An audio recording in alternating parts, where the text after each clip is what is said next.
Hi. So as I was talking in the first part one of this video, that the university will send you JW, the main document required for getting Chinese visa. So you need to take that with along with your other documents. Depend on the country.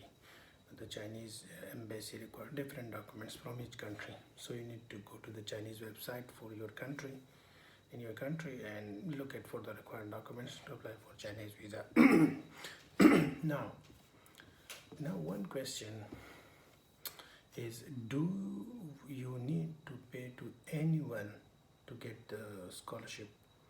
The answer is no, you don't need to pay to anyone. You don't need to pay to any agent, you don't need to pay money to any consultant, anyone. You can apply it by your own if you know how to use internet, if you know how to write an email. Of course, and if you don't know, you can ask your friends, and if you don't have any friends, then you need to pay money. What the agents and consultant do exactly what you will do.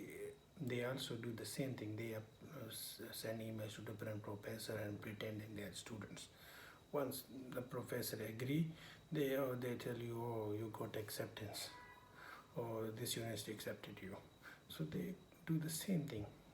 Contacted with professors through email, or some agents and consultant have connections here in China. So they're some people, they know, they're like, they work on how to say, they give some money, some shares, the money they get from you to those people here in China. These people go to different professor and ask them for acceptance. Oh, my brother, my cousin, he wants to come here like this and this blah blah blah. So these agents give some money to these people here. So of course I will recommend the best way is to do it by yourself. Use internet. You have internet, if you have computer, laptop, and if you know how to write an email, it's easy way. I remember when I was applying, I was a master student. That time I was in dormitory, and in 2 months I think I sent almost like 400 emails. Out of 400, 3 professors agree to give me acceptance. I got 3 acceptance. I applied to 3 universities. Out of 3, 2 universities accepted me. 1 university, along with acceptance, didn't accept me. So if you get acceptance, so it also doesn't mean that you will get the scholarship. Except if you get acceptance, there is 80% chance that you will get the scholarship. It's like me. I got 3 acceptance, but when university didn't like me. So but of course, if you have acceptance, it means 80% chance that you will get a scholarship. So out of 3, 2 universities give me accepted me, and I choose the one which was higher in ranking, better than the other university. So you need to contact with lots of professors. You need to get at least 2 acceptance to make sure that you will get.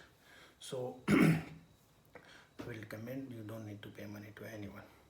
And one thing, some universities, after they were willing to accept you, they will ask you to deposit a security to be like $100, $50, something like this. So you can you need to deposit that, just to make sure. The university wants to make sure that you will not leave the seat, because after the time the university cannot recruit other students, and that seat will go empty for next 4 years. So it means like wasting one scholarship. So that's why some universities ask the candidate to deposit a certain amount of money to make sure they will come, because some students, some candidates, they get acceptance from 2, 3 universities. So they choose one and leave the 2. So it's mean 2 scholarship are wasted. So I will recommend you should not do that. If you are not going to any university, you need to send them an email and tell them I'm not coming. So some other student who need a scholarship will get this. So you should not waste a scholarship. So some university, they ask for deposit a certain amount of money, like $100, $50. So you need to do that to make, so the university will make sure that you will come. You will not waste the scholarship. So you don't need to pay to anyone. Just do it by yourself. Okay, just be patient, apply every day. And of course, in the next video, I will explain you how to write an email, what you need to know about the proposal, how to match your proposal with the professor interest. Okay, so this is just a short video.